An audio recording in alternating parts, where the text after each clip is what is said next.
Yuragingizni ezayotgan bugungi muammo nima? Aynan mana shu bir hafta, bir oy ichidagi. Ijtimoiy tarmoqdan millat uchunmi?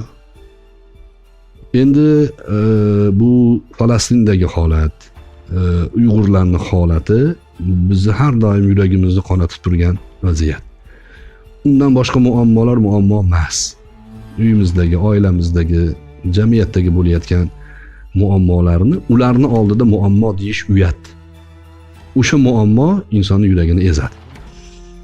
O'zbekiston hukumati, shaxsan prezident janoblari Falastin voqeasi hodisasida ularni mustaqil bo'lishligini va ularga moliyaviy ko'mak berish kerakligini amaliy suratda ko'rsatdi va Falastin aholisidan 100 dan oshiq oilani olib kelib O'zbekistonda joy berib, shu dardimizni biroz yengillashishiga, biroz xo'rsinib bo'lsa ham tin olishimizga sabab qilib berishyapti. Alloh rozi bo'lsin shu prezident janoblaridan, u kishini atrofidagilardan.